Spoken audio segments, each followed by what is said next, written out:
धीर्धैनं श्रवणपटे यतिवरा महावाक्या जनार्दन सच्चिदानन्दत्वं शरणं ब्रजेश।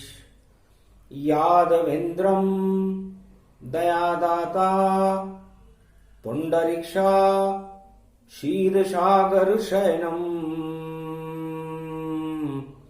कमलनयनम नमस्तुते नमामि श्रीहरि। धैर्य से जिसको धारण किया जाता है, कर्णपटुओं से जिनका पान किया जाता है, ऐसे सच्चिदानंद भगवान श्री यादवेंद्र सरकार को मैं नित्य ही चिंतन करता हूँ, नमन करता हूँ। जिनको नमन करने से मंगलादि मंगल तो हो ही जाते हैं, साथ ही में बहुत बड़ा बल मिलता है मनुष्यों को। वाणी ब्रह्माणी करो वाणी पर नितवास, राम कथा वर्णन करूं पूर्ण कर मास। वीणा पुस्तक धारणी हंसारूढ़नी सकल सिद्धिं गुणदायकं, प्रतिभूतं परम प्रसन्न मुक्तिदायिनी। यदा यदा धर्माणि शक्ति जगदम्बे नमामि भगवती। परम प्रसन्न मुक्तिं ज्ञान चक्षु जिह्वा निवासु, सदा दयं दधि अक्षरटारिणी। सरस्वती अंबिका अंबिका भगवती भयहारिणी। शोक निवारणी दोष निवारणी, रोगादि भय विनाशिनी। जगदम्बे नमामयम्। मोक्षदा एकादशी कलयुग में मंगल पड़ गई। जितनी जगत में आत्मा उन सबका मंगल कर गई। अजन्मा है गीता जयंती इसकी मन रही। ये शक्ति है भगवान विष्णु की, बैकुंठ में जिसकी ज्योति जल रही। निराकार की ज्योति का और इसमें दिव्य प्रकाश। बैकुंठ में जिसका जन्म है और विष्णु मुख में वास। गीता अजन्मा है और जन्मा भी है। जिस तरह आत्मा अजन्मा भी होती है और जन्म भी लेती है, और आत्मा परमात्मा का परम अंश है और आत्मा का ही जन्म मनता है। इसलिए जितनी जन्म आत्मा सबका जन्म दिवस प्रगटाए। बैकुंठन में तो सदा वास गीता का, भारत में कृष्ण सुनाए। 5686 और देखो वो गीता का प्रकाशी। संत समागम हरि भजन जग में दुर्लभ दोय। सुतदारा और लक्ष्मी तो पापी के भी होय। समस्त पापों को हटाने वाली ये निराकार ज्योति की किरण भगवान कृष्ण के मुखारविंद से प्रकट होने लगी। आज से 5646 वर्ष पहले भगवान श्री कृष्ण ने अपने मुखारविंद से उस महाशक्ति को जन्म दे दिया, क्योंकि परमात्मा की आत्मा से और ये गीता प्रकट हुई भारी। और महाभारत की सेना थी और थी महायुद्ध की तैयारी। पांडव सेना खड़ी और 5 गांव नहीं मिल पाए, और पांडव निराश हो गए। यहाँ अब कौन हमारी रक्षा करने आए। कुंती के पास जब गया अर्जुन, कुंती भी निराशा में बोली, अब कोई नहीं बचाने वाला अर्जुन। अब किस्मत ईश्वर ने खोली, तो जाओ शरण श्री कृष्ण की, भली करे रे भगवान। जिसका कोई नहीं जगत में उसके कृष्ण भगवान। दीन बंधु उनको ही मानो, दीन दयाल कृष्ण ही जानो। वही करेंगे भला अब, वही देंगे तुम्हें ज्ञान, और वही तुम्हें सत्ता दिलवाएं, वही कृष्ण भगवान। उनकी शरण में जाओ बेटा अर्जुन, कल्याण तुम्हारा कर देंगे, और शक्ति तेरे अंदर बेटा श्री कृष्ण ही भर देंगे। उस शक्ति का नाम है, और गीता उसको जान। और प्रकट करी श्री कृष्ण ने, और गीता जयंती मान। मोक्षदा एकादशी अगन के महीने में भगवान कृष्ण एकादशी के स्वामी कृष्ण ही होते हैं। अर्जुन उनकी शरण में चला गया, कहा माता की आज्ञा से भगवान यहां मैं आया हूं, और शक्तिहीन है हम पांडव, इसलिए शक्ति प्राप्त करने आया हूं। देखा जब श्री कृष्ण ने, और अर्जुन था निस्तेज, और पांडव सेना में नहीं वहां बचा कोई तेज। तो तेज प्रकट श्री कृष्ण ने कीना, और गीता जन्म भारत में दीना।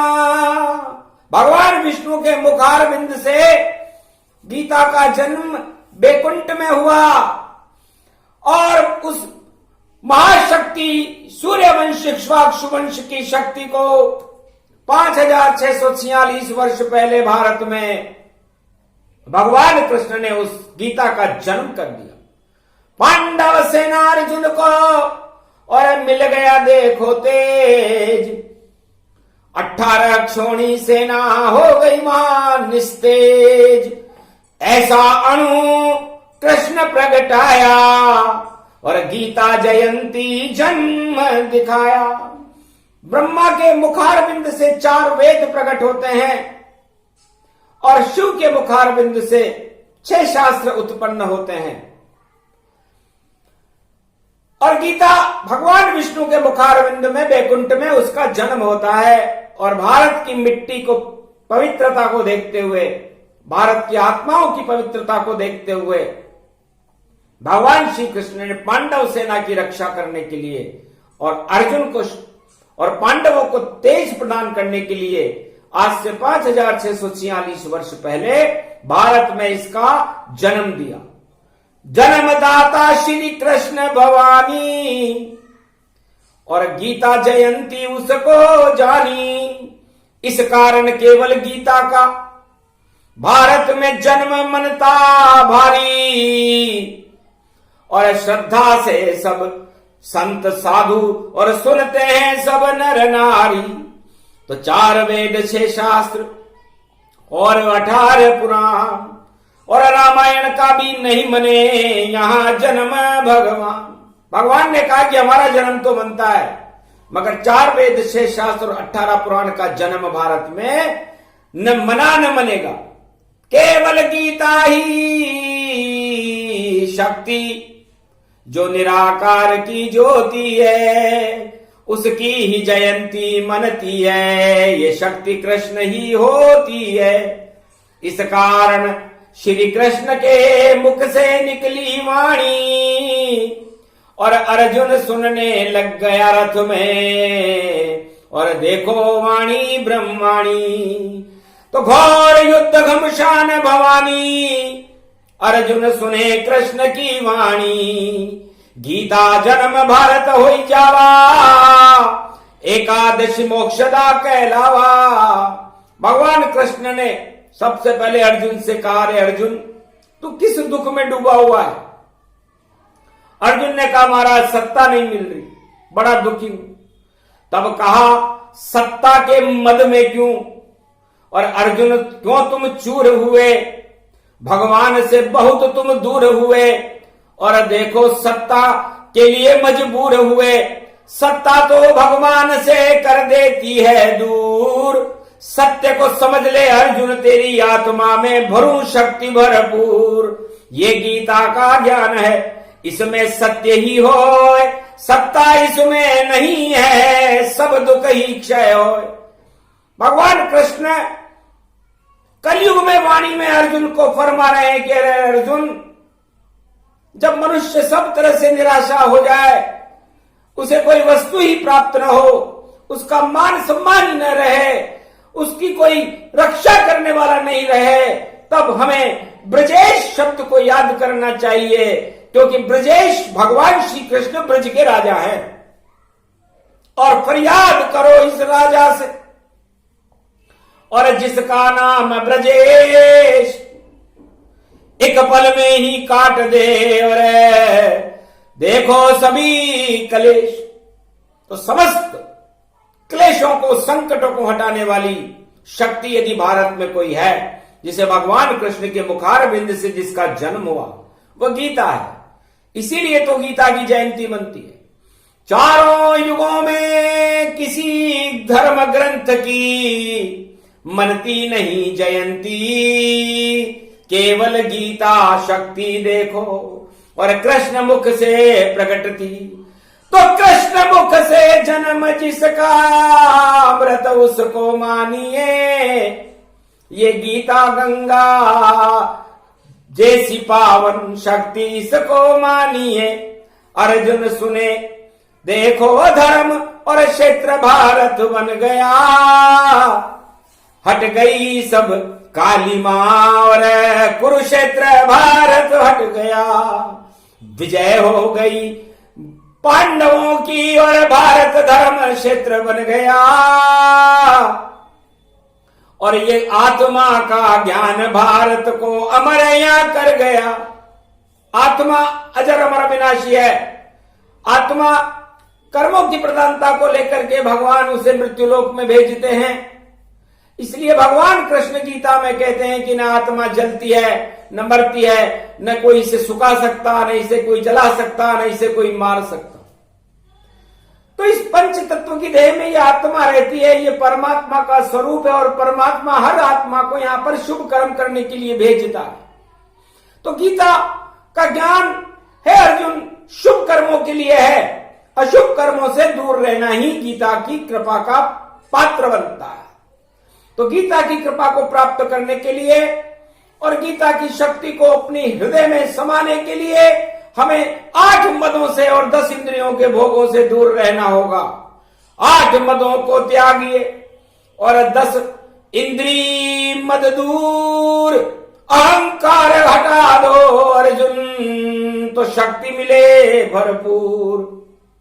सत्ता के लिए नहीं ये गीता, ये तो सत्य बताती है, और सत्य यहां ईश्वर होता उसका प्रकाश फैलाती है। इसीलिए तो जयंती इस गीता की हो, महाशक्ति है गीता इसमें संशय न कोई।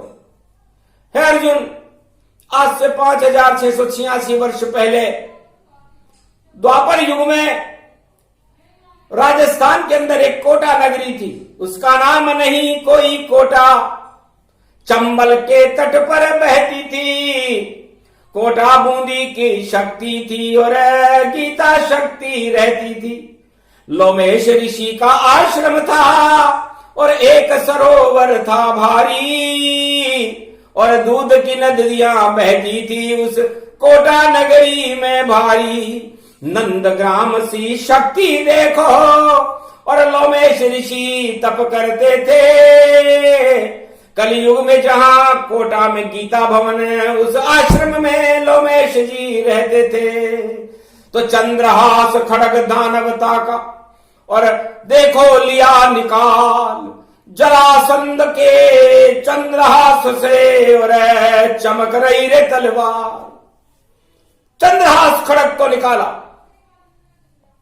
तपस्या कर रहे थे लोमेश ऋषि, और गीता का अमृत पान करके गीता शक्ति का अनुष्ठान कर रहे थे। देखा भंग योग हो भारी, चंद्रहास खड़ग तैयारी। देख खड़ग चंद्रहास को और ऋषि गए मुस्काए, अरे गीता जयंती है आज, इसे घर घमंड हटाए। तो त्वं शरणं ब्रजेशः यादवेन्द्रं दुःखभञ्जनं मङ्गलामुखारविन्दं गोपातीतं केशव क्लेशनाशाय सर्वविघ्न विनाशा नतमस्तके नमो भगवते वासुदेवाय। श्रीहरि श्रीकृष्ण दामोदर मधुसूदना वासुदेव त्वं शरणं ब्रजे स्वाहा। खड़ग गया पाताल में, हवन कुंड में जाए। गीता भवन है कोटा नगरी, राजस्थान प्रगटाए। पता नहीं चला जरासंध को, खड़ग हो गया नष्ट, सारे अणु पानी हो गए जब गीता प्रगटी। उत्पन्न यज्ञ स्थल से, तप भूमि से कोटा प्रगटी गीता, और उसी गीता की शक्ति देखो चमक रहा ये कोटा। गीता भवन लोमेश ऋषि का और शक्ति रूप आवान, खड़ग हो गया पानी पानी ये गीता का ज्ञान। चार वेद में नहीं मिले और वाणी रहे सुनाए, दानवता सब नश गई और मानवता हर्षाए। श्री कृष्ण प्रगट गए जाना और क्या कर दिया ऋषि बनी बाना। हे ऋषि लोमेश ऋषि, आप तो बिल्कुल ये क्या किया आपने, काल कर्म की गति को और मैंने दिया हटाए। भारत में कोई अणु चलावे तो यज्ञ भंग हो जाए। तो इस लोमेश ऋषि की तपो स्त्री है ये गीता भवन। कल की भगवान भी नृत्य करेंगे इस पावन धरती के ऊपर। ऐसी धरती है, बड़े बड़े विश्व के राष्ट्राध्यक्ष यदि यहां इस कोटा नगरी में नृत्य न करें तो गीता कहना ही भगवान कृष्ण का बेकार होगा। क्योंकि कल की अवतार प्रकट हो भारी, अणु अस्त्र सब पानी पानी। जितने कलयुग में अणु अस्त्र सब पानी पानी हो जाएंगे, और कोटा में अपनी लीला कल की भगवान दिखावेंगे। ये वाणी में श्री कृष्ण बोल रहे, सत्य सत्य सब होवेगा, और जो भी करेगा दानवता वह इस भारत में बैठ कर रोवेगा। सारे विश्व की दानवता को कल की अवतार हटावेंगे। लोमेश ऋषि की शक्ति को भारत में फिर प्रगटावेंगे। धन्य धन्य ये गीता भवन जहां गीता की वाणी चलती है। ऐसी शक्ति इस कोटा में जो हारोती की धरती है। कोटा भील गति मति जाना और राजवंश शक्ति गति माना। कोटा इतिहास का जो राजवंश है वो पांडवों के समान है, और भगवान कृष्ण मथुराधीश के समान है, और वो कलयुग में भी उनकी रक्षा करने के लिए यहां कोटा नगर चंबल तट पर खड़े हुए हैं। और ये गीता भवन से वाणी का सीधा प्रसारण है इस समय, जिसको संसार में सुनाया जा रहा है कि क्या शक्ति लोमेश ऋषि की। दूधाधारी महाराज, पूरी चंबल में दूध बहता था, ये सतयुग का आसाम। ये चंबल पहले दूध की तरी थी, जहां पर बड़े बड़े संत मोची बाबा और भीतरिया कुंड की शक्ति थी, और नीलकंठ गोदावरी धाम और रंगबाड़ी की भक्ति थी। करणी माता और डार देवी जहां की शक्ति बड़ी विचित्र बने, और गणेश पाल और घड़े गणेश की रिद्धि सिद्धि भरपूर बने। ऐसी शक्ति और त्रिलोकी नाथ रणथ भंवर प्रगटाए हैं। माधव नगरी से बाबा रणथंभौर कोटा में आए हैं। मोक्षदा एकादशी जयंती मंगलवार मन रही भारी, और तीसरे विश्व युद्ध की देखो हो रही जगत में तैयारी। सारे अणु प्रलय हो जावे, गीता ज्ञान सुनाएंगे। अर्जुन है मेरा भारत, इसको बलवान बनाएंगे। इस कारण श्री कृष्ण बोल रहे ये गीता का ज्ञान। और अब चित्र कृष्ण का ही देखो, और वाणी वक्ता अदृश्य हो जान।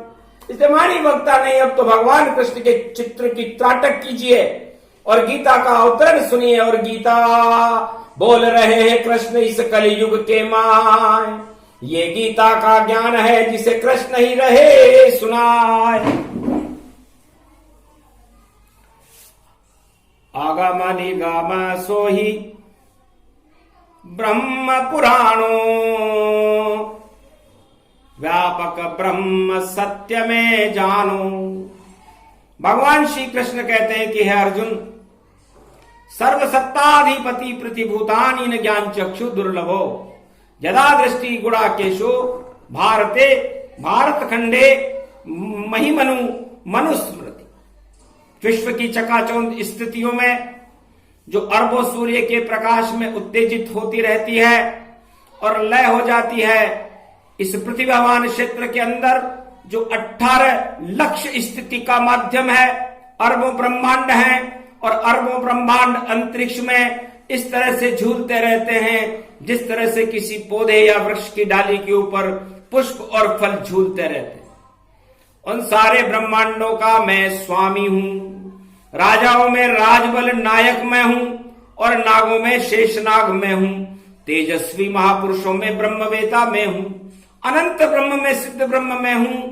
और संपूर्ण विश्व के अंदर जो प्रकाश है वो दिव्य प्रकाश भी मैं ही हूं। वाणी में अनन्य वाणी मैं हूं।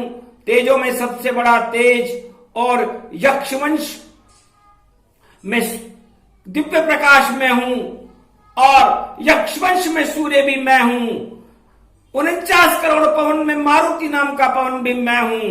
और जो अश्वमेध यज्ञ है उनमें शिव समर्थ अमृत यज्ञ भी मैं हूं। असबल चरित्र कीन बड़ भागी, सो धनंजय सुनिए अनुरागी।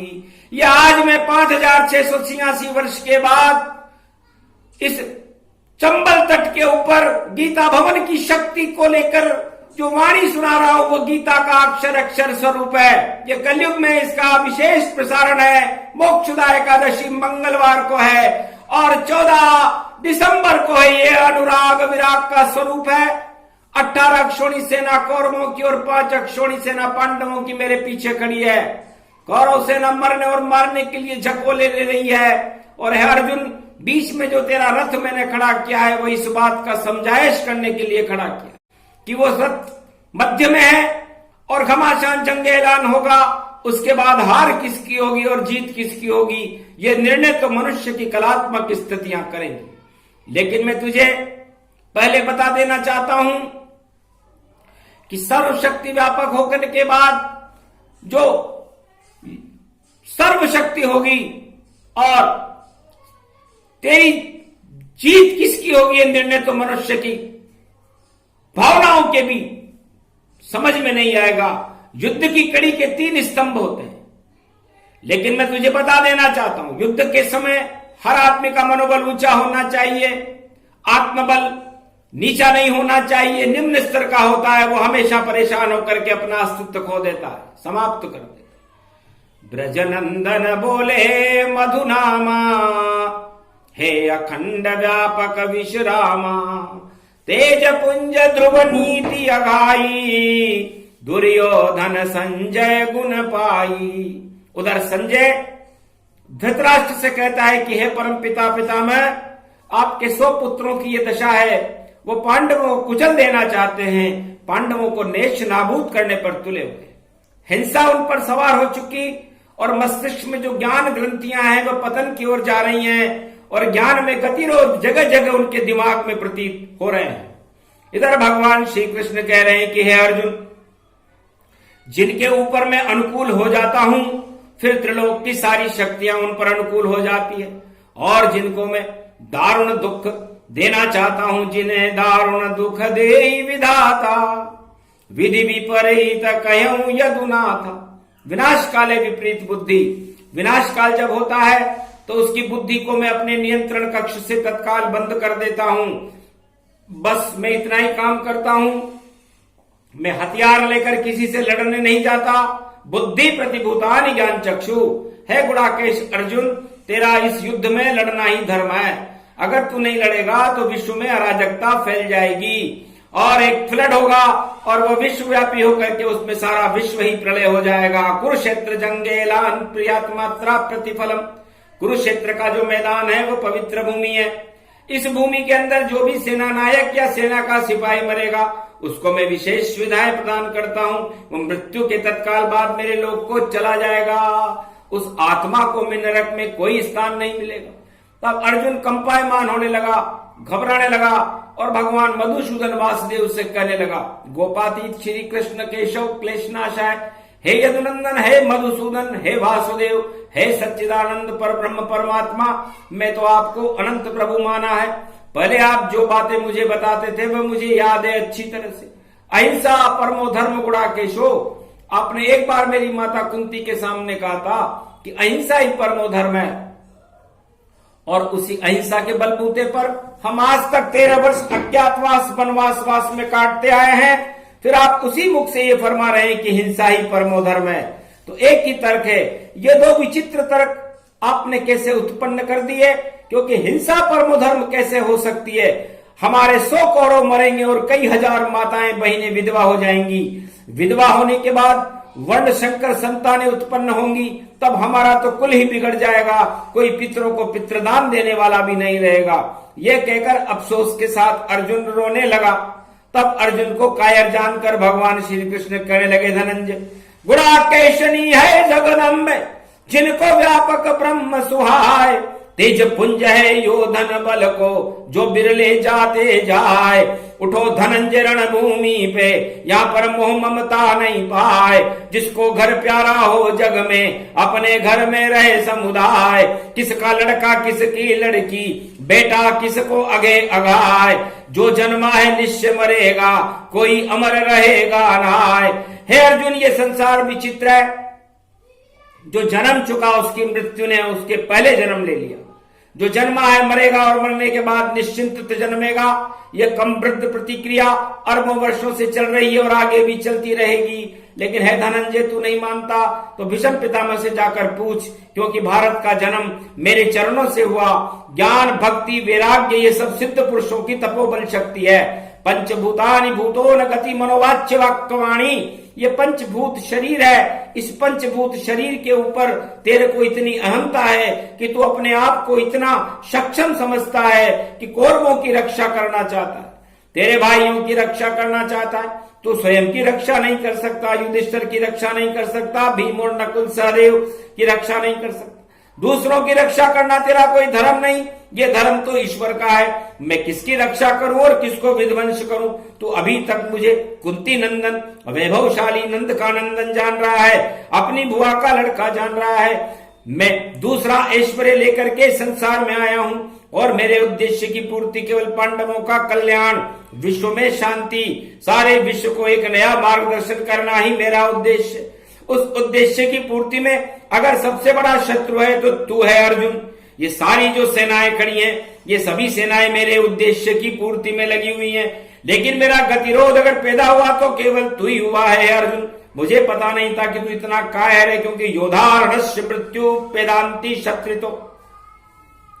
क्षत्रिय उसको कहते हैं, क्षत्रिय के सिर नहीं होता। जब मैंने 4 वर्णों की व्यवस्था की, ब्राह्मणों को बनाया वेद पाठ के लिए, क्षत्रियों को बनाया विश्व कल्याण करने के लिए। क्षत्रिय का मतलब क्ष से मतलब है शिव, और शिव का मतलब है कल्याण से, और कल्याण होता है ज्ञान से, और ज्ञान है तो मृत्यु का उसे डर नहीं रहता। क्योंकि अगर वह मृत्यु से डरता है तो फिर वह क्षत्रिय नहीं। अगर वह मृत्यु से नहीं डरता तो फिर उसके बराबर कोई क्षत्रिय नहीं। क्षत्रिय वंशजो परिपूर्णम परिपाटम न ज्ञान चक्षु दुर्लभो। अगर ज्ञान शक्ति की दिव्य दृष्टि से अगर देखा जाए, हजारों लाखों दूरदर्शी यंत्रों से अगर देखा जाए, तो भी उस सूक्ष्म ज्ञान का पता नहीं चलता। ये ज्ञान तो सूक्ष्म है, लय है, विचित्र है, भावनाओं से प्रतिद्योतक है, अरबों सूर्य के प्रकाश से ब्रह्मांड को चकाचौंध करने वाली ये मेरी ज्ञान श्रृंखला है। उस ज्ञान श्रृंखला को जान करके हे अर्जुन, तू जिसको जीता जागता देख रहा है, जिसको तू दुर्योधन देख रहा है, भीष्म पितामह देख रहा है, ब्रह्मांड जिनसे कांपता है, सूर्य जिनको रोजाना नतमस्तक करता है, चंद्रमा जिनके आगे पीछे घूमते रहते हैं, ब्रह्मा विष्णु महेश जिनको आदाब बजाते हैं, उन भीष्म पितामह को तू सामने देख, दुर्योधन को देख, सवामन सीना रोजाना सवामन सोना दान करने वाले उस कर्ण को देख, बड़े बड़े योद्धाओं को देख, उन सारे योद्धाओं को तू अपने में पूज्य समझता है। लेकिन मैं सोच रहा हूं कि मरे हुए मुर्दे हैं ये और मुर्दारों को मोह नहीं, तू इन्हें बचा नहीं पावेगा, होता है आक्रोश नहीं। ये सब मुर्दे नजर मुझे आ रहे हैं, लेकिन तुझे न जाने कैसे सजीव नजर आ रहे हैं। तेरी बुद्धि कौन सी है और मेरी बुद्धि कौन सी है, यही गीता का प्रज्ञान प्रखंड आदिभूत प्रारंभ शैली और अंत मैंने यक्ष वंश के राजाओं के समय सूर्य के वंश में तुझको सुनाई थी, लेकिन तू भूल गया क्योंकि मैं दिव्य शक्ति हूं और तू अदृश्य शक्ति है। ऐसे ओतप्रोत हम दोनों में केवल इतना ही फर्क है कि मैं नारायण हूं और तू नर है। इतना ही फर्क है और इतना ही समानांतर है। मैं बड़ा दिल पसंद हूं, मैं चाहता हूं कि लोग मुझसे मिलें और मैं लोगों से मिलूं।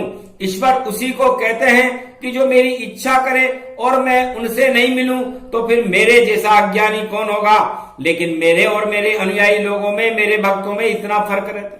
यहाँ अज्ञान के पर्दे पर तिल का ओट पहाड़ रहता है, तिल के ही बराबर पर्दे में आगे पीछे घूमता रहता हूं। मेरे और मेरे अनुयायियों के बीच ओट केवल इतनी सी रहती है जितनी तिल भर। अगर ऐसा न हो अर्जुन तो गजब हो जाता, क्योंकि हे अर्जुन, गीता के दिव्य ज्ञान का ये दूसरा अध्याय मुझे भारत में कलयुग में सुनाना पड़ा। मैं दूसरे अध्याय की ज्ञान श्रृंखला शुरू करता हूं, वैसे इसको जटिल बना दिया जाएगा द्वापर युग की समाप्ति और कलयुग में जन्मेजय के राज के बाद। लेकिन हे अर्जुन, मैं तुझे सरल शैली में समझा रहा हूं। जिनको तू सजीव समझ रहा है, ब्रह्मवेता समझ रहा है, वो सभी शमशानों के मुर्दे हैं। इनको जलाने में तथा इनका दाह संस्कार करने में ही आनंद आएगा, जबकि इतना आनंद इनके प्रति मोह करने से तुझे नहीं आएगा। अगर तू अपने इन भाइयों के प्रति मोह करेगा, मैं सोचता हूं कि तू इनको कुंभी नरक में पहुंचा देगा। अगर तू इनको नहीं मारेगा तो ये सारे नरकगामी होंगे और नरक में मलमूत्र के कीड़े बनकर ही हजारों वर्ष बेचारे तड़पते रहेंगे। इसलिए अपने भाइयों को तू नरक में पहुंचाना चाहता है या बैकुंठ में पहुंचाना चाहता है। तब अर्जुन की बुद्धि चकरा गई, विस्मित हो गई, पांव लड़खड़ाने लगे, हाथ कांपने लगे, शरीर रोमांचित होने लगा, रोते हुए कहने लगा, मधुसूदन, मेरी बुद्धि काम नहीं कर रही क्योंकि मैं धर्म संकट में हूं। जिन पूज्य महात्माओं से, जिन गुरु द्रोणाचार्य से मैंने धनुर्विद्या ग्रहण की शिक्षा का अध्ययन किया और जिन भीष्म पितामह से मेरा रोजाना आशीर्वाद लिया, आप कहते हैं कि उनको धनुष मारो, उनको तीर मारो, ये मुझसे नहीं होगा। अजकलियंते प्रियात्मात्रा गुणा केशव कुंती नंदना, है भगवान श्री कृष्ण में त्राहिमाम ऐसे कुकर्म को मैं करने के लिए तैयार नहीं। ये तो घोर अशुभ कर्म होगा। भारत के इतिहास में कलंक लग जाएगा पांडवों के लिए कि मैंने सगे भाइयों के लिए खून का दरिया भर दिया। तब भगवान अर्जुन की बात सुनकर कह लगाकर हंसने लगे। हे अर्जुन, अगर यही बात है तो मैं तुझसे कहता हूं कि पंच तत्व ये अधम शरीरा, हो न कहा किससे गति टेरा, तात सुनो व्यापक वरवाणी, मृत्यु तुल्य ईश्वर गुणदानी, कौन है पिता पुत्र बड़ भागी, ये न जान सके कोई अनुरागी, मैं वसुदेव ग्रह जन्मावा, कंस के कारागृह प्रगटावा, नंद के नंदन यहाँ कहायो, कौन कहा किसने में जायो। ये कोई नहीं बता सकता अर्जुन कौन है, किसको पैदा किया, कौन किसका बेटा है, कौन किसका पुत्र है। तू पूर्व जन्म में मेरा बड़ा भाई था और मैं तेरा छोटा भाई था। यहां है अर्जुन, तू भुआ का बना और तू भुआ का लड़का। ये हमारा तुम्हारा रिश्ता है। यक्ष वंश के राजाओं में जब सूर्य वंश का पहला राजवंश हुआ, वो घटना पूर्व के अध्याय में मैंने तुझे पहले सुना चुका, लेकिन तू अज्ञात स्थिति में है और मोह ममता के पर्दे में तू उसको भूल गया। क्योंकि अगर मेरे ईश्वर भक्ति में पंच तत्व है, इस पंच तत्व का इस संसार में कोई भरोसा नहीं। पंच तत्व की देह का क्या जग में हितवार, ना जाने किस समय को जावे स्वर्ग सिधार। है पंच रगत पंचरंग प्रकट महिमानो, लोण पुड़ी धुलिया मत मानो। ये पंच तत्व नमक की पुड़िया है, ये पुड़िया पानी लगते ही धुल जाएगी। इस पंच तत्व के पुतले के ऊपर इतनी आसक्त मत हो। आसक्ति अर्जुन तेरा अज्ञान है, और इस अज्ञान का बहिष्कार कर देना ही तेरा महान ज्ञान होगा। हे धनंजय, अगर तू नहीं मानता तो एक बात कर, ये रथ मैंने सेना के बीच में खड़ा कर रखा, दोनों ओर की सेना मरने और मारने के लिए झकोरे ले रही है। ऐसे समय में तुझे बड़े लोगों से पूछ लेना चाहिए। पहले तू भीष्म पितामह से जाकर पूछ कि भगवान श्री कृष्ण मुझे मरने मारने की आज्ञा दे रहे हैं, युद्ध करने की आज्ञा दे रहे हैं, बोलो आपकी क्या आज्ञा।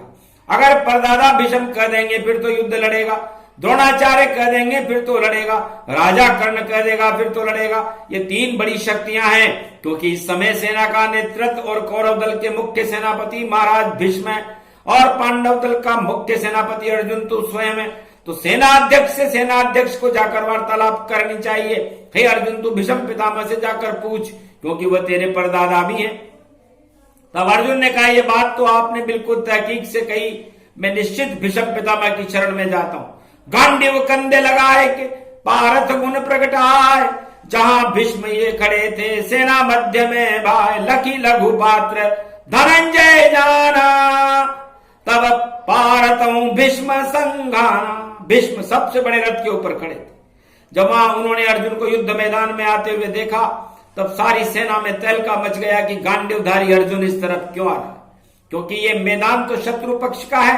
तब ललकारते भीष्म पितामह ने अर्जुन से कहा, तुम हमारी सीमा की तरफ मत बढ़ो अर्जुन, अन्यथा मेरा तीर तेरे सीने पर होगा। अटपटी बात भीष्म सुनी, तब अर्जुन मन में घबराया, मैं तो शरणे प्रभु आता हूं, सुनकर मन में वह चकराया। मेरी बुद्धि उत्तर देने में अक्षम है गुरुदेव, मैं पितामह, मैं तो आपसे मिलने के लिए आ रहा हूं, आपके चरणों में कुछ पूछने के लिए आ रहा हूं। तब भीष्म ने कहा, ये पूछने का समय नहीं है, युद्ध क्षेत्रे कुरुक्षेत्रे परिपाटतम। अर्जुन, अगर तुझे कुछ पूछना होता तो मेरे आश्रम पर आता। इस समय तो कुरुक्षेत्र में मैं सेना का नेतृत्व कर रहा हूं।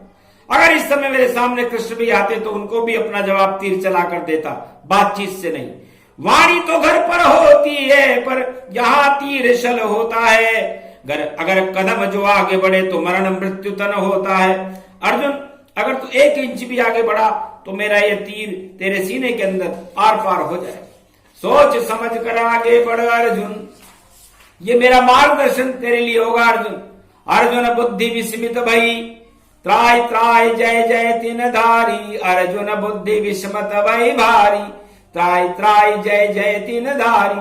है मधुसूदन, न मैं इधर का रहा न उधर का, पितामह जानकर मैं इनके पास आया था। तब उन्होंने कहा, अगर नहीं मानता तो मैं गांडीव को सीधा कर तेरे चरणों में तू प्रणाम कर, और मैं तुझे मस्तिष्क के ऊपर आशीर्वाद तीर से दूंगा। यहां का मिलना मिलाना तीर से होता है अर्जुन, बातचीत से नहीं, ज्ञान से नहीं। तब भीष्म से दूर से ही अपने दूरदर्शी यंत्र से भीष्म पितामह से कहा, महाराज, और प्रार्थना की कि मैं केवल एक शब्द पूछने आया हूं, यह है युद्ध नीति, घर की रीति से नहीं, प्रेम की रीति से नहीं। मैं सेनापति हूं पांडव सेना का, और आप सेनापति कौरव दल के, हम दोनों सेनापति एक जैसी जानकारी रखते हैं। केवल ये जानकारी लेने आया हूं, आप बड़े हैं मुझसे आयु में, बड़े हैं, आप मेरे परदादा हैं, क्योंकि भगवान कृष्ण मुझसे कह रहे हैं कि युद्ध ही क्षत्रियों का निवस्त्र सत्य है और युद्ध से मुक्ति मिलती है। बोलो आपकी क्या राय है। तब भीष्म पितामह ने कहा, मृत्यु तुल्यात्माना पर ब्रह्म मनोवाणी, सर्वासु श्रेष्ठ तो गुणातीतो, यदा स्वाता मनो प्रत्यांता, अगम निगम ब्रह्म वेदो न लभ्यति प्राणा, तक्षणा गुणाकेशो कुंती नंदना, सर्वस्य सावम श्याम सुंदरम त्वं शरणम ब्रजेश। मैं मधुसूदन वासुदेव कृष्ण गोपाती छलों के स्वामी हैं। जितने भी छल करने वाले लोग हैं उनके छलों का स्वामी भी मैं ही हूं। जितने बल करने वाले लोग हैं उनके स्वामी भी वही हैं। अखंड ब्रह्म वह है, सूर्य के प्रतीक वह है, मैं भी वही हूं और तू भी वही है। न भीष्म है, न अर्जुन है, न सेना है, न वैभव है, न गुण है, न दिव्य है, न शक्ति है। ये तो सब श्याम सुंदर ही श्याम सुंदर है। ऐसे समृद्ध गुरु को छोड़ के आया धाम, मिट्टी का पुतला खड़ा, बोले भीष्म महान। महाराज भीष्म ये कहकर रोने लग गए। अरे मूर्ख, तू मुर्दे से पूछ रहा है कि मैं लड़ूं या नहीं? मैं मुर्दा हूं और मुर्दा रूप होकर के इस कौरव सेना का नेतृत्व कर रहा हूं, लेकिन तू महाशक्ति है, प्रबल वैभवता है, त्रिलोक की एक बड़ी शक्ति है। उस दिव्य दृष्टि के द्वारा तू मुझसे क्या पूछ रहा है? तू स्वयं श्री कृष्ण से पूछ।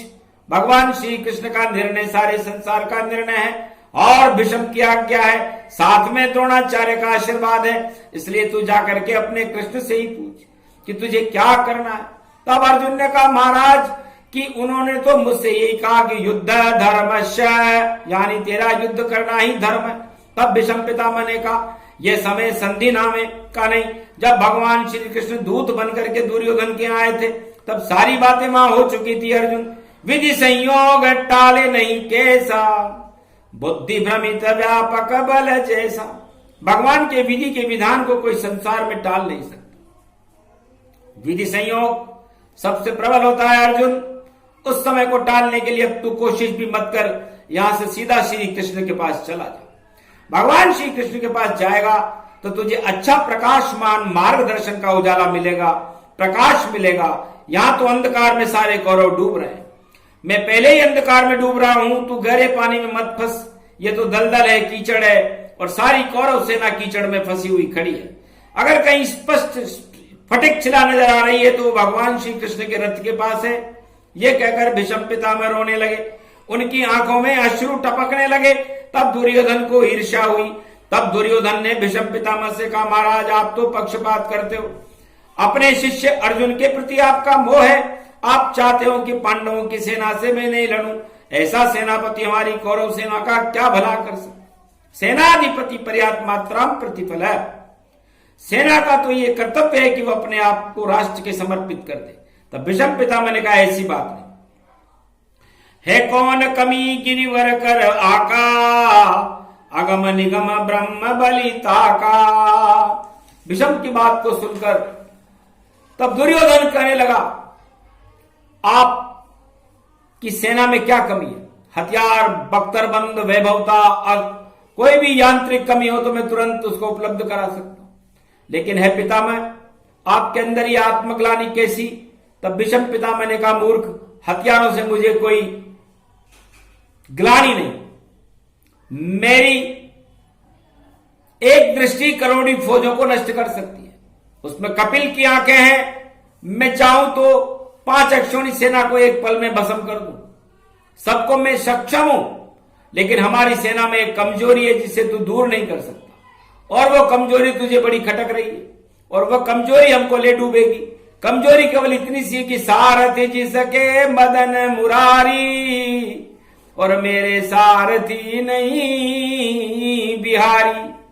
उनके सारथी श्याम है, मेरे सारथी कोई ना आए, और जिनके सारथी श्याम हो तो विश्व प्रलय हो जाए।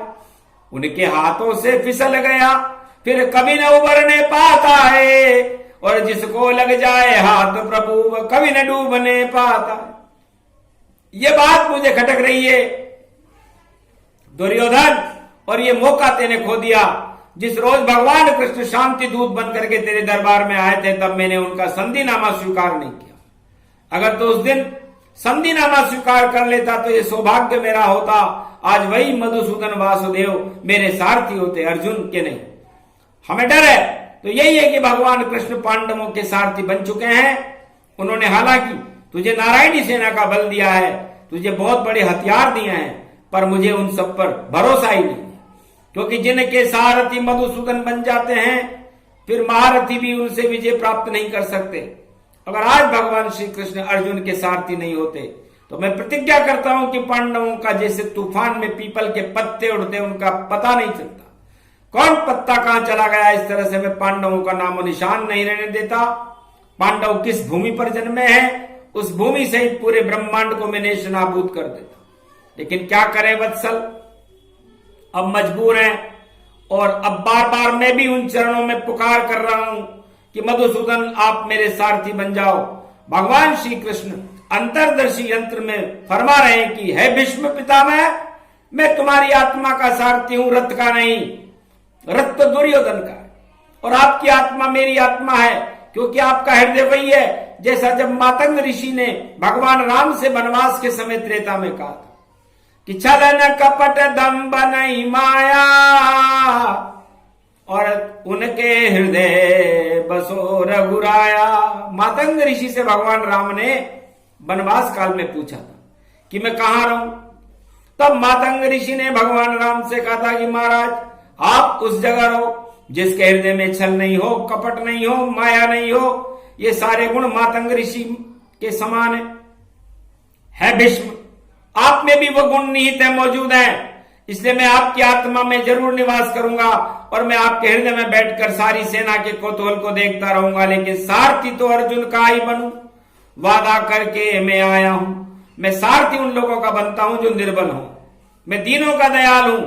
सुनारे मैंने निर्बल के बलराम, सुनारे मैंने निर्बल के बलराम। जब जोरावर जोरी करता राम गरीबी मां, जब जोरावर जोरी करते, समर्थ आदमी नादानी करते, तब भगवान श्री कृष्ण फरमाते हैं कि मैं उनके साथ रहता हूं जो डूब रहे होते।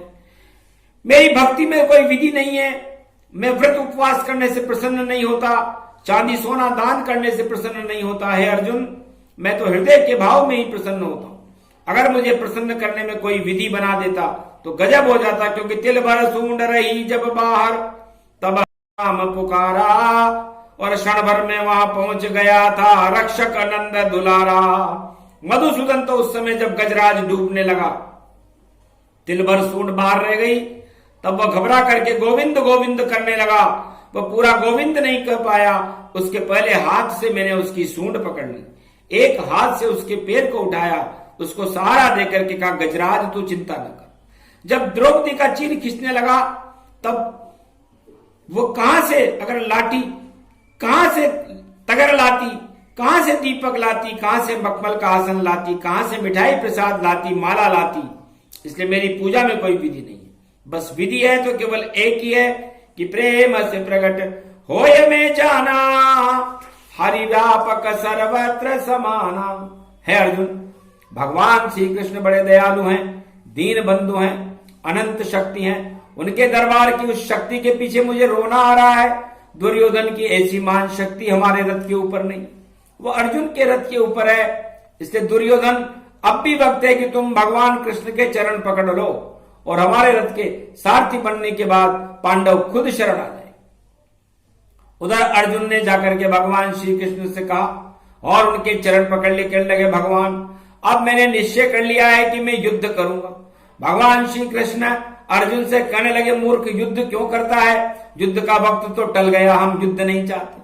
आपके भाई हैं, आपके बंधु हैं, आपके परदादा हैं, कुटुंब कबीला है, इन सबको मारकर तुझे क्या मिलने वाला है। इसलिए हे अर्जुन तेरा युद्ध करना धर्म नहीं है। तब अर्जुन कहता है मधुसूदन अरे मरे हुए वैसे मुर्दे व्यापक ब्रह्मन अगन अघाय, अब तो खड़ग कंबनी ज्वाला शिव शक्ति अब करे सहाय। मधुसूदन में युद्ध करूंगा सत्य शपथ है श्री यदुराय, विजय करो पांडव सेना को आशीर्वाद देवो यदुराय।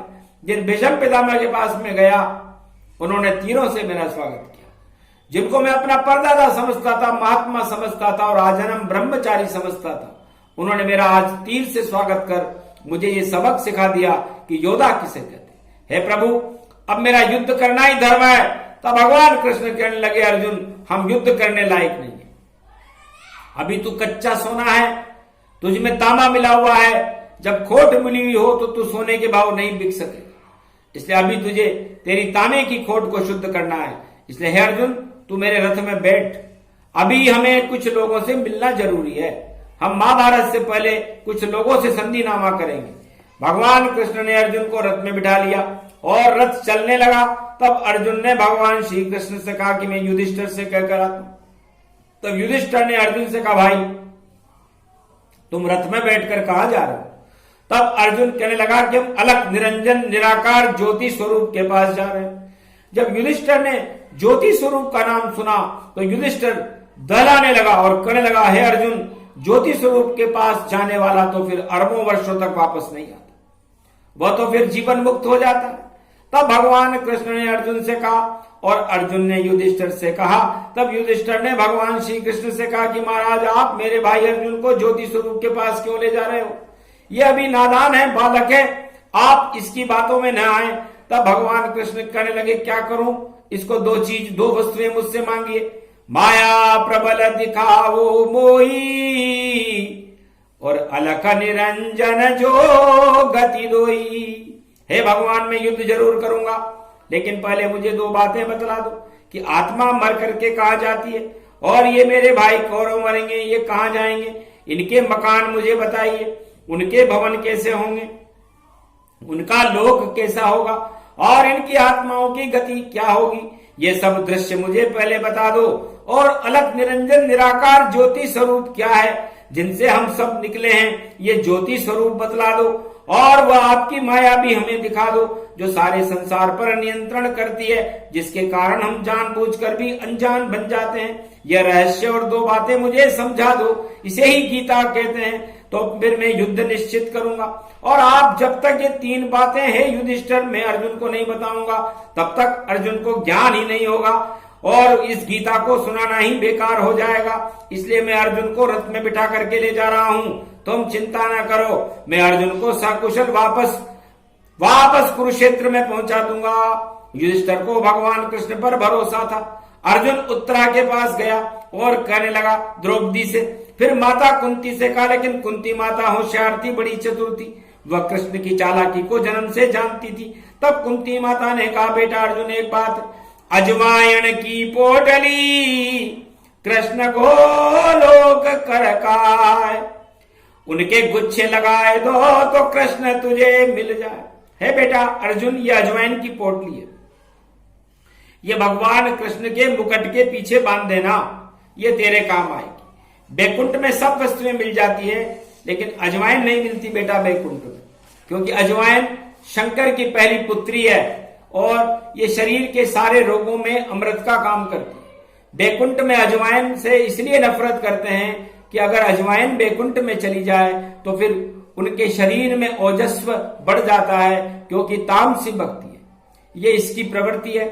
इसलिए अजवाइन वहां पर नहीं मिलेगी और तो सब वस्तुएं वहां पर मिल जाएंगी, वहां पर सभी वस्तुओं की महक आएगी, लेकिन जिनमें अजवाइन की महक आए वही तेरा कृष्ण होगा, ये उनकी पहचान होगी। अजवाइन की पोटली तब भगवान कृष्ण को दे दी और अर्जुन ने जाकर भगवान कृष्ण का, महाराज मैं आपको एक निशानी बांधूंगा। अर्जुन ने भगवान श्री कृष्ण के मुकुट के पीछे अजवाइन की पोटली बांध दी। कृष्ण मन ही मन जान गए भेद कुंती बतलाए, कुंती तो एक दिव्य शक्ति थी पहले जान गई भाई।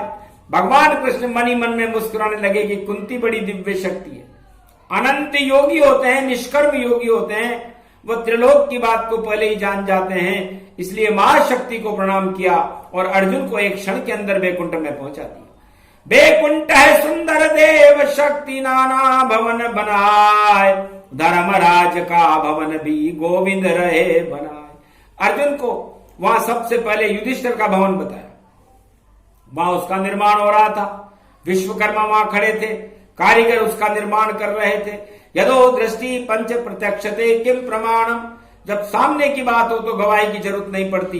अर्जुन ने पूछा ये किसका मकान है, बन रहा है? तब विश्वकर्मा ने कहा कि तुम्हें मतलब क्या?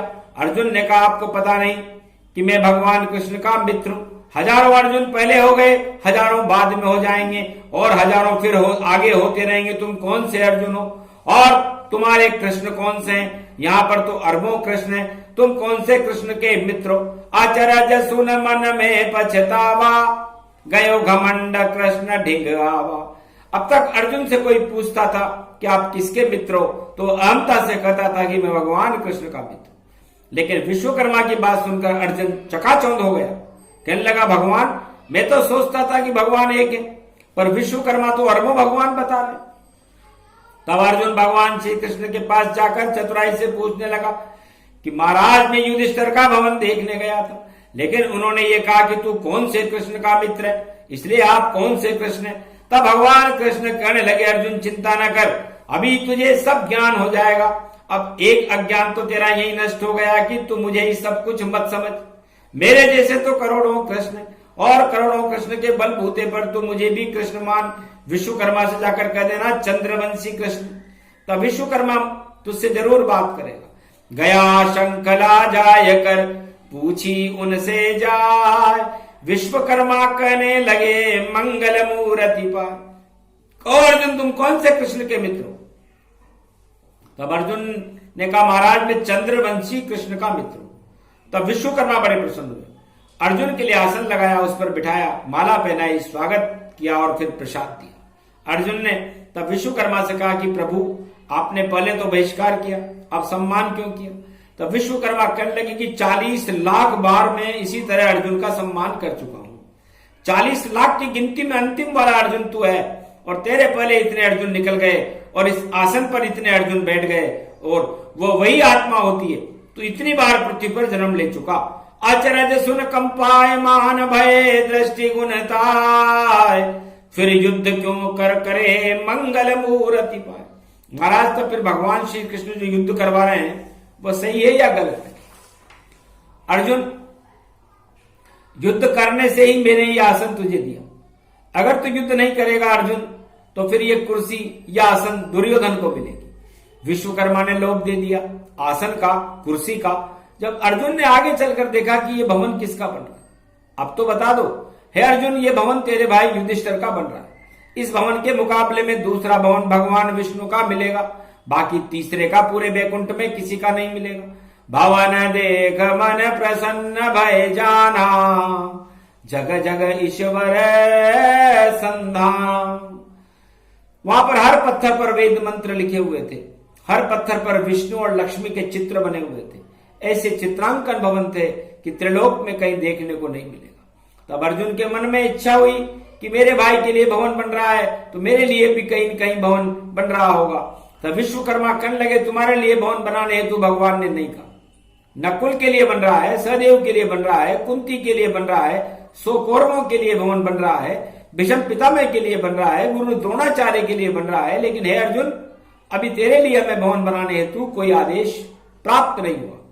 अर्जुन के लिए कोई भवन बनाया जाए ऐसा हमें आदेश नहीं है। अति मन सोच धनंजय जाना, गए प्रगट इच्छा पहचाना। अब तक गीता भगवान ने लोगों को कथांगत सुनाई, श्लोक सुनाए, लेकिन ये वास्तविक वाणीकृत गीता है जिसे कलयुग में भगवान कृष्ण पहली बार सुना रहे हैं। भारत की रक्षा के लिए सुना रहे हैं। भगवान श्री कृष्ण ने अर्जुन को गीता कानों में सुनाई नहीं थी बल्कि आंखों से भी दिखाई थी। आंखों से वह सब दृश्य दिखाए थे, नहीं तो अर्जुन को 100 जन्मों तक भी ज्ञान नहीं होता। इसलिए इसको प्रत्यक्ष गीता कहते हैं, जो मोक्षदा एकादशी को भारत में भगवान कृष्ण कलयुग में प्रकट कर रहे हैं। 14 दिसंबर मंगलवार को भगवान कृष्ण अर्जुन को गीता सुनाते रहे और बैकुंठ के दृश्य दिखाते रहे। जब दृश्य दिखाया तब अर्जुन के मन में आया कि गीता कोई शक्ति है। ये वाणीकृत गीता, प्रत्यक्षित गीता वही लोग सुन सकते हैं जिन्होंने त्रेता में राम राज्य में जन्म लिया, भगवान श्री कृष्ण के शासन काल में द्वापर युग में द्वारका में निवास किया हो। बाकी सुनना तो दूर रहा, एक शब्द नहीं सुन पावेगा। व्यापक तन ब्रह्म शक्ति है ये और तेज पुंज दर्शावेगा। इस गीता का प्रादुर्भाव आज से ठीक 5686 वर्ष पहले कुरुक्षेत्र हस्तिनापुर भारत में भगवान श्री कृष्ण ने अर्जुन को सुनाया था और संजय ने धृतराष्ट्र को सुनाया था। और 5686 वर्ष 6 दिन 3 घंटे और 13 सेकंड के बाद ये गीता इस घोर कलयुग में कोटा में वाणी के मुख्य केंद्र पर अवतरण हो रही है भारत में। इस समय अवधि के मध्य में संपूर्ण त्रिलोक और विश्व में ओरिजिनल प्रत्यक्ष गीता का कहीं भी अवतरण नहीं हुआ। ये वाणीकृत गीता संपूर्ण ब्रह्मांड की वह शक्ति है, शैली है। इसको सोचकर भगवान श्री कृष्ण से अर्जुन ने जाकर कहा अदृश्य तेज दिखावत जाई। वापस राधा कृष्ण के पास है मधुसूदन, सबके लिए भवन बन रहे हैं लेकिन मेरे लिए भवन कहां बन रहे? तब अर्जुन से भगवान श्री कृष्ण ने कहा कि मेरी सूची में तो अर्जुन तेरा नाम ही नहीं है। अर्जुन अभी तो इस लायक ही नहीं है कि तेरा भवन बैकुंठ में बने। अब मुझे पता नहीं कि तेरा भवन बैकुंठ में कहां बनेगा, यह ब्रह्मा से चलकर पूछना चाहिए, क्योंकि कर्मकांड का खाता और कर्मकांड की सारी बातें ब्रह्मा के पास होती है। ब्रह्म तेज पुंज से यदा दृष्टि तत्वमयो। मुझे लगता है अर्जुन अभी तेरा इतना पुण्य नहीं कि बैकुंठ में तेरे लिए भवन बने। अचरज कर बोला बलिधामा, व्यापक ब्रह्म सत गुण माना। महाराज आप कैसी बातें करते, बिल्कुल हास्य विनोद जैसी। आप मुझसे सही बात कर रहे हैं या हास्य विनोद कर रहे हैं? रात दिवस उठ बैठता भोजन भी संग खाऊं, आपके संग ही रहता हूं फिर मैं भवन नहीं पाऊं। हे भगवान, मैं तो भोजन भी आपके साथ करता हूं, आपके साथ खेलता हूं, कूदता हूं, आपके साथ ही रथ में भ्रमण करता रहता हूं। आप कह रहे हो कि मैं कौरवों के लिए भवन है, मेरे लिए भवन नहीं है। जब अर्जुन ने आगे चल करके देखा कि वहां कर्ण का भवन ऐसा था, और वैसा भवन तो भगवान विष्णु का भी नहीं था, सौंदर्य से भरपूर था। हर दरवाजे पर सूर्य का दिव्य प्रकाश था, और राजभवन के मध्य में 17 चंद्रमाओं का नीला दिव्य प्रकाश था, मानो रिसर्च लाइट जगमगा रही हो। जब अर्जुन ने जाकर पूछा विश्वकर्मा से कि ये भवन किसका है, तो विश्वकर्मा ने कहा कि ये भवन ऐसे भक्त का है जिसका नाम लेने से ही खुशी होती है, और जिसे देखकर बैकुंठ वाले अपना भाग्य सराहते हैं। ये भवन महाराजा कर्ण का है। शत्रु नाम सुन मन भई ग्लानी, ऐसे कहा रे मनोरे मति मानी। अर्जुन कहने लगा ईश्वर के घर, ये तो सरासर पक्षपात है। ईश्वर के घर में मैंने पक्षपात नहीं देखा, लेकिन यहां तो मैं प्रत्यक्ष में देख रहा हूं, जो शत्रु हैं हमारे, मेरे मुकाबले में लड़ने वाला है, इसके लिए भगवान कृष्ण कहते हैं कि कर्ण तेरे हाथ से मारा जाएगा। अर्जुन, ऐसे व्यक्ति के लिए ऐसा रोशन भवन जो बैकुंठ में विष्णु का भवन नहीं, मैं तो कृष्ण से जाकर विरोध करूंगा। अर्जुन वापस भगवान कृष्ण के पास, और भगवान कृष्ण से बोला नहीं, चुपचाप रथ में पीछे जाकर बैठ गया। रूठे भगत मनाए मुरारी, ये तो सदा से उनकी न्यारी। भगवान श्री कृष्ण कहते हैं अगर कोई भक्त मुझसे रूठ जाता है तो मैं उसको मनाता हूं, क्योंकि भक्त हमारा दिल है। अगर भक्त हमसे रूठ जाए तो हमारा बैकुंठ सुना हो जाता है। भगवान कृष्ण अर्जुन के पास गए, भैया आज रूखा रूखा कैसे, पीछे जाकर कैसे बैठ गया? तब अर्जुन कहने लगा भगवान मुझे बैकुंठ नहीं देखना, आप वापस हस्तिनापुर को चलो, मुझे अलग निरंजन निराकार ज्योति स्वरूप के दर्शन नहीं करने। सुन प्रभु वचन मधुर मुस्काए, कहे कृष्ण यदुनंदन पाए। मधुसूदन कहने लगे चिंता क्यों करता है वत्सल, मैं तेरा हूं और तू मेरा है, बात बता क्या बात है? तब अर्जुन ने कहा यह कर्ण का भवन है, जहां भगवान कृष्ण तो पत्थर उठा रहे, राधे जी भवन की चुनाई कर रही है, और आपकी 8 पटरानियां जिसकी सजावट कर रही है, ये महाराज कर्ण का भवन है। फिर आप ऐसे महायोद्धा कर्ण को आप मेरे हाथों से क्यों मरवा रहे? तब भगवान कृष्ण कहने लगे अब इसका तो मुझे भी पता नहीं कि बैकुंठ वाले कर्ण के लिए ऐसा भवन क्यों बना रहे। अर्जुन, इस बात का पूरा पता महादेव शंकर भोले बाबा बता सकते हैं, या फिर ब्रह्मा जी बता सकते हैं, क्योंकि खाता वही तो उनके पास रहता है, मेरे पास तो केवल फल देने का काम है। तब भगवान कृष्ण अर्जुन को सर्वशक्ति दिखाते हुए धर्मराज के पास ले गए, यमराज के पास ले गए। वहां पर यमराज और धर्मराज के सिंहासन लगे हुए थे। अर्जुन इनको देखकर नीचे झुक गया, क्योंकि यमराज और धर्मराज दोनों से आंख मिलाकर के कोई भी आत्मा बात नहीं कर सकती। अर्जुन ने भी नीचे नयन कर लिए। उधर ब्रह्म तेज के बलबूते पर वहां महाराजा कर्ण का चित्र रखा हुआ था, और कर्ण के चित्र की यमराज पूजन कर रहा था, पुष्पमाला चढ़ा रहा था, धूप अगरबत्ती जल रही थी। अचरज देख भई रे मन ग्लानी, और व्यापक ब्रह्म तेज बल खानी। तब अर्जुन पूछने लगा यमराज से कि आपकी किसकी पूजा कर रहे हो महाराज, ये कौन से भगवान है? तब यमराज ने कहा ये महाराजा कर्ण है, और ये पांडव वंशज कुंती का पुत्र है, सूर्य पुत्र है, और यमराजपुरी में सूर्य पुत्र महाराजा कर्ण की पूजा होती है।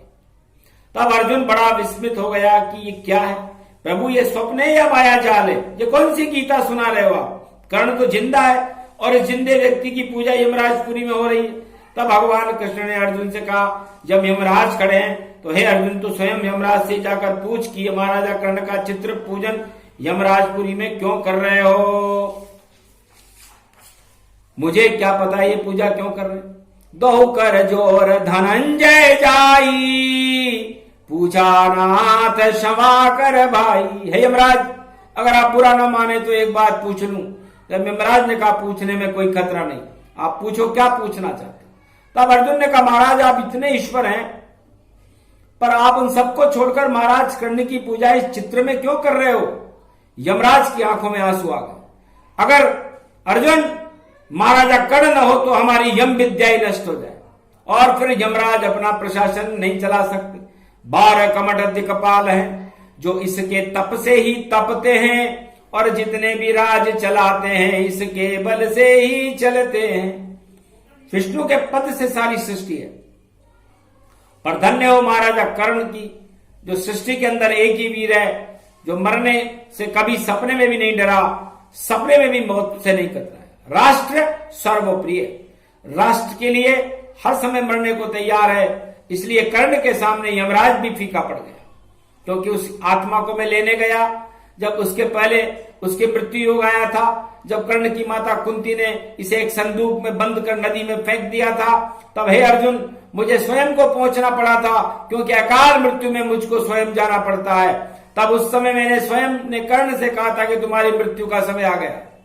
तब कर्ण ने हथियार निकालकर बालक रूप में ही मुझे चिगाड़ते हुए कहा, यमराज वापस यमलोक चले जाओ, मुझे कोई नहीं मार सकता जब तक क्षत्रिय वंश की नींव में भारत में स्थापित नहीं कर दूं।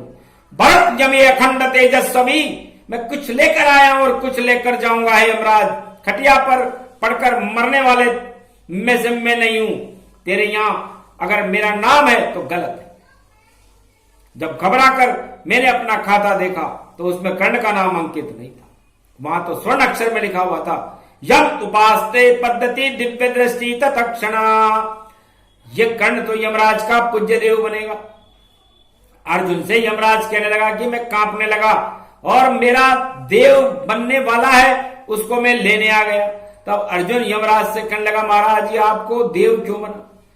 तब यमराज ने कहा कि संपूर्ण संसार में ऐसा कोई नहीं जो यमराज से थरथरा न खाता, लेकिन कर्ण का लक्ष्य एक ही था कि मैं युद्ध करूंगा, युद्ध में वीर चक्र प्राप्त करूंगा, वीर चक्र प्राप्त करके संसार को यह बता दूंगा कि दुनिया सब झूठी है और आत्मा सच्ची है। तो हे अर्जुन, ये कर्ण आत्मज्ञानी है, तेजस्वी है, महापुरुष है, इसलिए मैं ऐसे महापुरुष को नहीं पूजूंगा, तो फिर मैं किसको पूजूंगा? तब यमराज से अर्जुन ने कहा, तो फिर महाराज आप मुझे क्यों नहीं पूजते? मैं कर्ण का भाई अर्जुन हूं, आपने उसकी तो तस्वीर की पूजन कर रहे हो, जबकि मैं अर्जुन तो आपके सामने प्रत्यक्ष खड़ा हूं। तब यमराज ने अर्जुन से कहा, अर्जुन दूर ही खड़े रहो, अगर एक कदम भी आगे बढ़ा तो यमलोक भी तुम्हारे लिए नाक सिकोड़ लेगा। मर कर नाक सिकोड़िए, दूर ही रहिए आप, अगम निगम जो ब्रह्म है, व्यापक ब्रह्म जो जा। है अर्जुन, तेरे जैसे लोगों को तो ये नरक भी नाक सिकोड़ेगा, क्योंकि तुझे भाई प्यारा है, कुटुंब प्यारा है, पुत्र प्यारा है, मित्र बंधु प्यारे हैं, परिवार प्यारा है, बाबा प्यारे हैं, गुरु द्रोणाचार्य प्यारे हैं।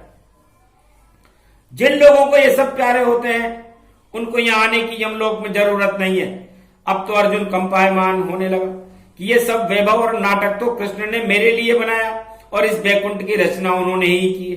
तब अर्जुन ने यमराज से कहा कि यमराज, आज मैं प्रतिज्ञा करता हूं कि मैं इस कर्ण से घमासान युद्ध करूंगा और ये कर्ण जो यमपुरी में यमराज आपका कुल देवता है उसको नेश नाबूद कर वापस तेरे दरबार में आऊंगा।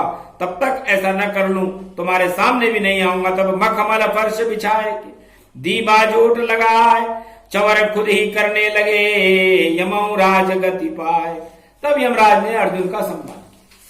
तब यमराज खुद हाथों में सोने की बाजोट लाया, उस पर मक्खन बिछाया, उस पर अर्जुन को बिठाया और फिर अर्जुन के लिए मिठाई लाया। और यमराज ने अर्जुन से कहा, महाराज यमपुरी में आपका स्वागत है, आपको जलपान सेवा हमारी ओर से स्वीकार कीजिए, मैं आपका सेवक हूं। तब अर्जुन भोचक्का सा रह गया और सोचने लगा कि ये यमराज है या कोई मूर्ख है। ये अभी तो कर्ण के चित्र की पूजा कर रहा था और अब अचानक मेरी पूजा करने लग गया। तब उसी समय वहां भगवान कृष्ण आ गए, कहने लगे, अर्जुन तुमने यमराज से वार्तालाप में बहुत समय लगा दिया। यदि एक यमराज के यहां तुम इतना समय लगाओगे तो 18 दिन का जो कुरुक्षेत्र में महाभारत होगा वो समय निकल जाएगा। और तब अर्जुन ने भगवान श्री कृष्ण से कहा कि महाराज रुको, यहां मुझे एक अच्छी बात समझ में आई। आपने कहा था पंचतत्वानि भूतानि क्षणभंगुरो, पंचतत्व क्षणभंगुर है और ये मैंने प्रत्यक्ष में देख लिया। ये गीता का ज्ञान जो आपने कुरुक्षेत्र में दिया था वो मैंने यहां अपनी आंखों से देख रहा हूं। जो अपने राष्ट्र के लिए, अपने कर्तव्य देने के लिए अपनी जान की परवाह करते हुए, अपने भाइयों की परवाह करते हुए, अपनी मां की परवाह करते हैं, बाबाओं की परवाह करते हैं, उन लोगों की दशा मेरे जैसी हो जाती है। और जो सब कुछ सबके लिए अमृतपान कर देते हैं वो ऐश्वर्यशाली होते हैं। जो वीरोचित्त कार्य करके मृत्यु को वीर गति से प्राप्त होते हैं उनकी भी यमराज की यहाँ पूजा होती है। इससे श्री कृष्ण अब यमपुरी आप आगे न बताएं और न आगे मुझे कुछ सुनाएं, अब मैं युद्ध अवश्य करूंगा। और मैं अपनी कुंती माता की सौगंध खाकर कहता हूं कि गंगा शपथ उठाए चरण कृष्ण की लाए कि विष्णु भी अगर युद्ध करे तो युद्ध करूंगा भाई। अब छठी का दूध याद होगा, ऐसा तांडव नृत्य मचा दूंगा और कौरवों का नाम निशान नहीं और भीष्म को चलनी कर दूंगा। चलनी जैसी चाल कर भीष्म देत भगाए, दिव्य ज्ञान शक्ति दिया हंसने लगे यदुराय। तो भगवान श्री कृष्ण यादवेंद्र ने अर्जुन को गले लगा लिया। हे मित्र अर्जुन, आज तू मेरा पक्का मित्र बना है, बहुत वैभवशाली मित्र है, ऐसा मित्र मेरे हृदय में रहते। बाकी के मित्र सब कुंभ नरक में रहते। चल तुझे आगे बताऊंगा। आगे चलकर अर्जुन ने देखा जहां घोर कुंभ नरक था, दिन में 3 बार एक आदमी को तलवार से टुकड़े काट काट करके अग्नि में हवन किया जा रहा था। उसको देख करके अर्जुन ने पूछा ये किसकी सजा दी जा रही? तब कहा यह एक सेना नायक था और इसने अपने राष्ट्र से वफादारी नहीं करके ये कायर बनकर दुश्मनों से मिल गया था और अपने राष्ट्र को इसने नुकसान पहुंचाया। तो विश्वासघात राष्ट्र के साथ करने पर यही सजा दी जाती है नरक में। तब अर्जुन ने सोचा कि ये कैसा स्वरूप है, इस अज्ञात व्यक्ति के यहाँ कैसी दुर्दशा हो रही है। तब अर्जुन ने भगवान श्री कृष्ण से कहा कि मैं आगे यमपुरी का नरक नहीं देखना चाहता, अब आप मुझे लेकर वापस उसी जगह चलो, क्योंकि अब मेरे लिए भी भवन बन गया होगा, क्योंकि मैंने आपके सामने युद्ध करने की प्रतिज्ञा कर ली थी।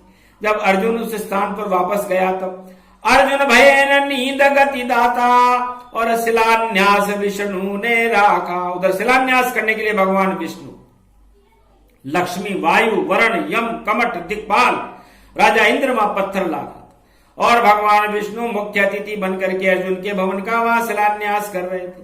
तब अर्जुन वहां पहुंचा और कहने लगा भगवान ये किसका भवन बन रहा है? तब विश्वकर्मा ने कहा अर्जुन अब तेरे लिए भवन के निर्माण की स्वीकृति आ गई है और ये भवन तेरे लिए बन रहा है। अर्जुन सोचने लगा और कहने लगा मधुसूदन पहले तो मेरे लिए भवन नहीं बन रहा था, अब ये कौन सा भवन है? तो भगवान विष्णु ने कहा महाराज आप किसके भवन का शिलान्यास कर? तब मुस्कुराते हुए भगवान विष्णु ने कहा कि एक रूप से कृष्ण है, एक रूप से विष्णु है। ऐसे भगवान विष्णु ने अर्जुन से कहा कि हे धनंजय मैं तुम्हारे ही भवन का शिलान्यास कर रहा हूं, क्योंकि अब तेने अपने मन के पाप को नष्ट कर दिया और ब्रह्म तत्व को पहचान लिया। जो आत्मा सत्य होकर के आत्मदर्शन कर लेती है उसे आत्मदर्शन हो जाता है और आत्मदर्शन होने के बाद विष्णु में और तेरे में कोई फर्क नहीं रहता। इसलिए आज तुझको आत्मदर्शन हो चुका है। अब तो इस विषय को विश्व में जान चुका है कि पंच तत्व क्या है, मन क्या है, वाणी क्या है, तेज क्या है, शक्ति क्या है, बल क्या है, बुद्धि क्या है, विवेचना क्या है, तत्व रूप क्या है, वाक शक्ति क्या है। यदा दृष्टि तनोमयो प्रत्यक्षते किम प्रमाणम गुणाकेशो। हे गुणाकेश अर्जुन मैं ही ब्रह्म हूं, मैं तेज हूं, मैं पुंज हूं, नागों में शेष नाग मैं हूं। मेरे विराट स्वरूप को देख, विष्णु को देख, तेज को देख, शिव को देख। देखते देखते तेरे 100 भाई कौरवों को मरी डाढ़ में जाता हुआ देख, मेरे नेत्रों में युधिष्ठिर को मरते हुए देख, मेरी भुजाओं में तेरी माता को कुंती को देख, तेरी उत्तरा द्रौपदी को, अभिमन्यु को, नकुल सहदेव भीम सबको मरते हुए देख। तो वहां अर्जुन ने क्या देखा कि सर्प के मुख में जैसे कीड़े जाते हैं। 100 कौरवों को विष्णु की ढाड़ में जाते हुए देखा, चबाते हुए देखा और भीष्म को चिंगारते हुए देखा, द्रोणाचार्य को उसमें समाते हुए देखा और युधिष्ठिर जब मुंह में जाने लगा तब अर्जुन ने पांव पकड़ लिए युधिष्ठिर के कि महाराज आप कहां जा रहे हो? तब अर्जुन घबराने लगा कि हे भगवान आप क्या दृश्य दिखा रहे हो? विराट रूप दिखाया भगवान ने, इतने सक्षम थे। विराट रूप को देखकर अर्जुन थर थर कांपने लगा, कहने लगा प्रभु त्वम शरणम ब्रजेश। इतनी बड़ी मुश्किल के बाद अर्जुन ने त्वम शरणम ब्रजेश कहा और प्रभु के चरणों में शरणागत हो गया। कहने लगा प्रभु मैं आपकी सच्ची शरण हूं, अब मैं सपने में भी कोई गिलानी नहीं करूंगा और युद्ध की आज्ञा कि मुझे कोई जरूरत नहीं, मैं युद्ध जरूर लड़ूंगा। तब भगवान श्री कृष्ण ने वापस अपने सही रूप ले लिया और कहने लगे अर्जुन ये तेरा रूप है। जब तेने युद्ध की प्रतिज्ञा की थी तो तेरे लिए मैंने भवन बनाना शुरू कर दिया, क्योंकि कौरव पांडवों का युद्ध होगा, तेरा भाई बादशाह बनेगा और राज्य करेगा, और राज्य करने के बाद आप पांचों भाई इसी दिव्य भवन में मेरे लोक में निवास करोगे। और इसीलिए भगवान ने ये भवन बनाना शुरू कर दिया है। उसके बाद अर्जुन को संपूर्ण दिव्य ज्ञान देने के बाद भगवान के विराट स्वरूप के दर्शन हुए। इस विराट रूप के दर्शन के बाद भगवान कृष्ण अर्जुन को लेकर निराकार ज्योति स्वरूप के पास वैकुंठ लोक की अंतिम यात्रा है तो गमन कर गए। जब भगवान कृष्ण अर्जुन के साथ लेकर निराकार ज्योति स्वरूप के पास पहुंचे तो ये वाणीकृत गीता के दूसरे अध्याय का अंतिम एक वास्तविक स्वरूप को देखने के लिए वहां निराकार एक ज्योति थी, डगमग डगती नाय, बिना घृत बाती जले वहां कोई घृत नाय। जब दोनों ने देखा, वहां जाकर देखा तो वहां अलग निरंजन निराकार की दिव्य ज्योति जल रही थी। उस ज्योति में करोड़ों कृष्ण परिक्रमा लगा रहे थे, वहां हजारों राम परिक्रमा लगा रहे थे, हजारों शिव परिक्रमा लगा रहे थे। वहां जाकर कृष्ण तो कृष्ण में मिल गए। सागर में जब कृष्ण मिले अब अर्जुन गए घबराए, बोले कृष्ण कहाँ गए सबसे पूछे जाए। तो वहां अर्जुन डरने लगा और एक एक कृष्ण से पूछने लगा, आप कौन से कृष्ण हो? अर्जुन वाले। तब भगवान कृष्ण हंसते हुए कहते हैं, कौन सा अर्जुन? हजारों कृष्ण से 3 दिन तक पूछता रहा, घबराता रहा, डरता रहा। तब उसको एक बात याद आ गई कि मेरी माँ ने मुझे एक अजवाइन की पोटली दी थी, जिसे मैंने कृष्ण के मुकुट के पीछे लटका दिया था। तब वो प्रत्येक कृष्ण का मस्तक सूंघने लगा। अज्जू वाली खुशबू रही जब मकरंद उड़ाए, उसी कृष्ण का हाथ पकड़ बोला कहाँ जाते यदुना। अर्जुन ने तब उन्हीं अजवाइन की पोटली वाले कृष्ण का हाथ पकड़ कर कहा, भगवान कृष्ण आप कहाँ जाते हो? तब भगवान कृष्ण हंसने लगे और कहा कि हे अर्जुन, मैं उसी तरह संसार में अरबों आदमियों को जन्म देता हूं, लेकिन उन अरबों आदमियों में जो मुझे पहचान लेता है, हे अर्जुन, वह आदमी मेरा हृदय बन जाता है और उसे आत्म दर्शन हो जाता है। क्योंकि तरंगों में तो समुद्र में उठती रहती है, लेकिन तरंगे ही ये समझने लग जाए कि मैं समुद्र हूं। वही तरंगे सिंधु में सिंधु बनती है, लेकिन सिंधु कभी तरंग नहीं बनती। इसलिए अर्जुन, तू छोटी आत्मा था, यानी तुझे ज्ञान नहीं था कि ये निराकार निरंकार ज्योति स्वरूप है। हम जैसी ईश्वर शक्तियां भी इसकी परिक्रमा करते रहते हैं। इसलिए तू इन छोटे मोटे विषम के लिए तू इतना मोहित है। तो मैं उसको नहीं मारूंगा, गुरु द्रोणाचार्य को नहीं मारूंगा। बोल, ये कैसा तत्व? तब अर्जुन कहने लगा, भगवान अब तो इन सबको अवश्य मारूंगा, और अब मैं सपने में भी मोह नहीं करूंगा। मोह रहित अर्जुन प्रभु रथ में बैठा जाए, स्वागत सहित बाकायदा हतनापुर में आए। उधर भीष्म ने भुजा उठाई, बिगुल बजा दियो सैन्य सवाई। सारा दृश्य भीष्म देख रहे थे। दिव्य दृष्टि से उन्होंने अपना बिगुल बजाया, खतरे के निशानों को और सारे घंटे और घड़ियालों के साथ घंटा ध्वनि करने लगे। कुरुक्षेत्र रण मैदान में युद्ध का ऐलान कर दिया कि अब महाभारत युद्ध निश्चित होगा और ब्रह्मा विष्णु महेश भी युद्ध को नहीं रोक सकते। तब दुर्योधन ने कहा, महाराज अचानक आपने युद्ध का बिगुल कैसे बजा दिया? तब भीष्म ने कहा कि राष्ट्राध्यक्षों की मुझे जरूरत नहीं है, इस समय मुझे जरूरत है केवल परमात्मा की, ईश्वर की। मुझे आभास हो चुका है अर्जुन को कोई ज्ञान नहीं, सुबह से युद्ध शुरू हो जाए। तब 18 दिन तक भगवान कृष्ण का गीता ज्ञान चला और 18 दिन तक महाभारत का युद्ध चला। यही गीता का दूसरा प्रसंग है। इस प्रखंड को भगवान श्री कृष्ण ने अर्जुन को वास्तविक ज्ञान सिखाया। उसको प्रैक्टिकल व्यावहारिक अनुभव ज्ञान कहते हैं, फील्ड वर्क क्षेत्रज्ञ ज्ञान कहते हैं।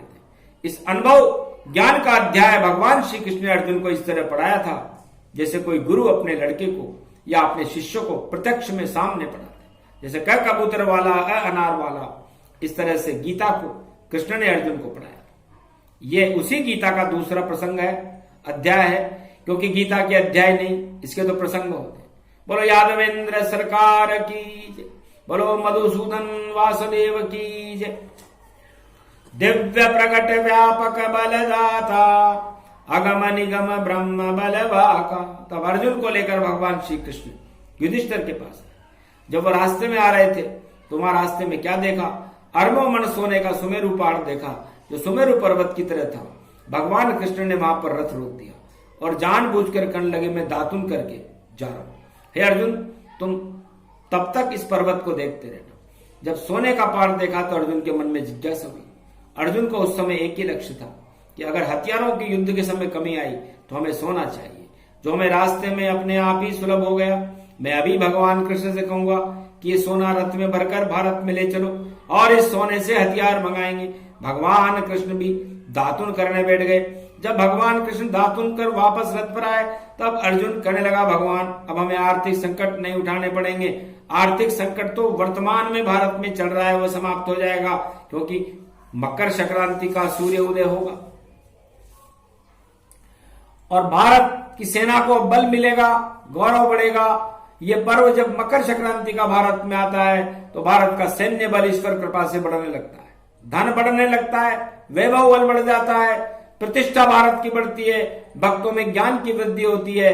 ये मकर संक्रांति पर्व 5686 वर्ष बाद द्वापर युग के बाद कलयुग में फिर आया, उदय काल। इसी पावन पर्व की बेला में वक्तव्य देते हुए भगवान श्री कृष्ण ने अर्जुन से कहा, मित्र ये सोना तेरे लिए सुरक्षित है। और अर्जुन को भगवान श्री कृष्ण ने हृदय से लगा लिया और अपने कंधे पर बिठा लिया अर्जुन को और कहा कि हे अर्जुन, मैंने ये सोने का पहाड़ तुझे इसलिए बताया था कि सोने के पहाड़ को देखकर तू शायद सारे ज्ञान को भूल जाए और फिर से इस सोने के चक्कर में फंस जाए, लेकिन तेरी माया भी तेरा कुछ नहीं बिगाड़ सकी। यही मेरी माया है जिसको तू पार कर चुका है वत्सल। हे अर्जुन, अब तेरी इस लोक में विजय है और परलोक में भी विजय है। तथास्तु वत्सल कुंती नंदना। हे कुंती नंदन अर्जुन, तेरी जय हो। श्रोता और भक्तों का कल्याण हो और जो वाणीकृत गीता के इस प्रसंग को कलयुग में सुनेगा और सुनाएगा उसको इस लोक में वैभव मिलेगा, मान प्रतिष्ठा मिलेगी, धन और धान्य मिलेगा। इस लोक में सर्वसत्ता प्राप्त करके और अंत में मेरे लोक हो जाएगा। इस गीता के प्रसंग को केवल सुनने मात्र से अजामिल और गणिका जैसा भी पापी संसार में क्यों न हो, उसके भी मेरे लोक में आने से कोई नहीं रोक सकेगा। ये ब्रह्म तेज की दिव्य शक्ति थी।